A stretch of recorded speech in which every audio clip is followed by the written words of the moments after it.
Another year has come and gone. Conference season is over for us. On this episode, we recap Staffing Industry Analyst Healthcare Staffing Summit with my friend, Steve Seitner. This is Atlas All Access.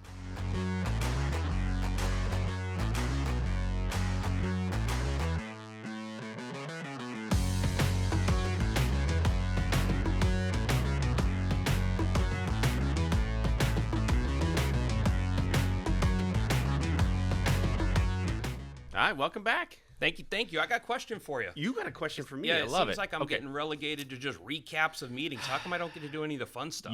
This is fun stuff, though. Well, this is educational, and it's not it's fun. I get to go on the fun trips, but I don't ever get to give stuff away. I don't ever get to just we can do thank all of people. That. We can do I want all more. That. Let's do it. All right. I'd love to have you in here for more stuff. I really would. Deal. So Count me in. let's recap.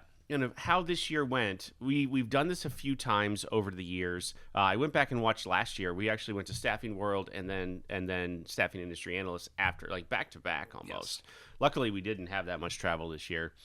This was just in Dallas, Texas this year, just in Dallas.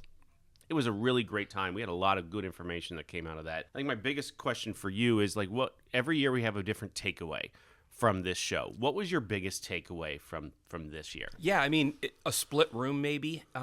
There's definitely a contingent cluster of the industry that has a really, really positive outlook. And by positive, I mean there is growth on the horizon after a couple of brutal years from the business side of the industry. The increased fees that are coming, state regulation that takes a little bit of our attention and resources away. The contraction of jobs. It's been a tough run, but there are some pundits out there that are claiming and hopeful that is going to turn around, which means more opportunities for our travelers, a better opportunity for us to stand out with our partners through fulfillment, right? Mm-hmm. So I think there is some cautious optimism out there from part of the group, met by another part of the group that is hopeful, but maybe less optimistic. Yes. And sees a room for tenured agencies, but thinks that there will be a little bit more contraction in the coming years through the upstarts that kind of had their time in the sun over the last 2-3 years. Interesting take. I think, where do you fall on that? Because I can tell you where I fall. Where do you fall on that side? Just super optimistic, think we're going to grow, or just some kind of wait and see attitude? I do believe we are going to have a better 2025 than we had a 2024.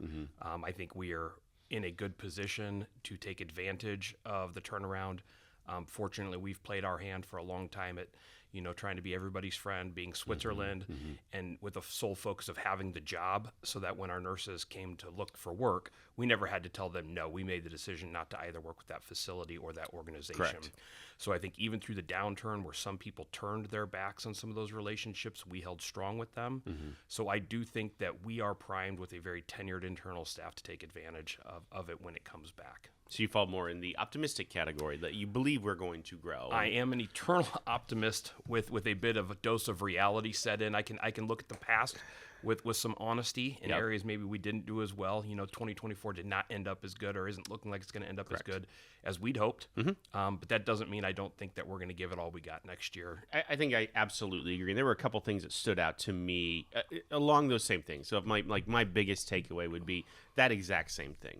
There is optimism here where I didn't, going into it, I don't know if I would have anticipated that. I thought we were going to see, this is where we are, this really stinks right now, rates could be better and jobs could be better and all of these different things, but it really felt, I didn't want to say uplifting, but it really felt very positive in a lot of ways. Yeah, and I think one of the big, and it has been for a couple of years, is just not the reliance or dependency on technology, but the acceptance and partnering of it. And I think that's probably, if I can look at 24, the biggest change or biggest improvement we had. We went out and hired a fantastic chief information officer. His name's Joel Wiersma. I think, we've had all these great ideas in the past, and we've been good about starting things and maybe not getting them over the finish line. I think we're much more organized and have a much more consistent vision as far as what technology means for our travelers, our internal staff, our brand. And I think, we're a solid 6 months into starting to execute that so that the rest of the world should start seeing some of the benefits of that we've been seeing internally. I think that's interesting. That was my second question is like, it seemed like last year when we went, AI was the boogeyman that was going to take over everything, right? And there's always, every year when we go, there's some boogeyman that's going to, that's going to destroy our industry or whatever. This year that didn't happen, but at the same time, instead of having the conversations that AI is going to destroy us or AI is going to eliminate the recruiter, it's AI is going to, and technology is going to work alongside what we're doing right now. And I think every vendor I talked to had that exact same sort of mantra was, this isn't going to replace what you do. It is only going to enhance what you do. Yeah, AI will be the death blow for companies that fight it, that choose not to work with it. Yes. And I heard this on multiple panels, on multiple stages. AI is a term that is way overused and used inappropriately so many times. Just because you put a new app on your website, that's not AI. Just because you're adding something new to the process, that's not AI. AI is intended to provide efficiencies. It is intended to use machine learning, to language modeling, to make us more efficient, pick up on details in conversations or in exchanges that maybe the human mind or in the moment we glanced right over. A nurse calls and says that she absolutely loves the Great Lakes and wants to go to Michigan. Well, there's a lot of other states that have Great Lakes bordering them, right? Sure. While we'll fight like crazy to get them Michigan, AI could come back and write us a recap and saying the focus is on the Great Lakes. The focus isn't just Michigan. And things like that. Those tools are out there. Any disappointments from this year? Anything that really didn't turn out the way you thought it was going to? Man, no prep, man. I gotta come in with a couple zingers here. Right. There were definitely a few. The attendance this year wasn't what it has been in the past. For me, what that means is I'm a hyper-social person. I do feel like I've made a lot of friends in the industry. Some of the people I have become very used to carving out time here to get their take, people whose judgment I trust are just either one, no longer in the industry, or was not in a position to attend this year. So I did have some disappointment in some key figures that have had a good impact on my life that have provided gainful insight to the benefit of Atlas. Weren't there to parlay that information out of this year. I would probably agree with you there. The hotel was amazing. Like the venue was great. But yeah, there were people missing this year. Like attendance was down, and that's tough because we, like you, I rely on those people to reconnect every year and really have those conversations, in the morning over breakfast or at a happy hour or something like that, where you can, there's a level of honesty there that doesn't exist through maybe email or text or or whatever when you sit one-on-one like that. Yeah, and we skeleton crewed it, right? There's a lot of information. There's a lot of places to be at the exact same time. There's overlapping events. At any one time there could be 4 or 5 panels at the same time. And with a mind on being financially responsible, you don't want to take money out of the travelers' pockets, Right. Right. We had to go a little bit lighter this year based on where the year turned out. So, if we had another body or two, I think we could have maybe gained a little bit of information. But at the end of the day, SIA provides those in attendance, a recap of every single event through the app. So we just got to do our homework now that we're home. And I've spent a whole lot of time on that app recently, watching the sessions I didn't go to, and those types of things. So I had the chance to speak again this year on a panel about leadership through a downturn. It was probably not one of the better panels that I've been on before. There was a lot of good detail there from, there was a CFO and one of the leaders of Epic. I think we had good conversation. I don't know if any of us really had the answers that anybody was looking for. Yeah, I think the people were great. I think they did a good job of putting a strong group on the stage. But I think the timing of that topic was just, we are flat out in the middle of uncertainty. Yeah. And right now, fat words to me are words that people say that really don't add context to the conversation. They just are filler words. And I think while it was a good context, I think people were just trying to get through it and provide optimism and encouragement.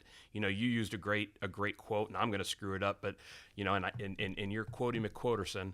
It's not how many times you get knocked down; it's how many times you get back up. That's close. That's right? not bad. What Yeah, I do? yeah, What I screw that up? Yeah, with? Rocky Balboa. It's not how hard you hit; it's how hard you can get hit and keep moving forward. That's close. Yeah. Gave it the old college try. You know what? I'm not. I was actually quoted the next day on stage, which was super flattering.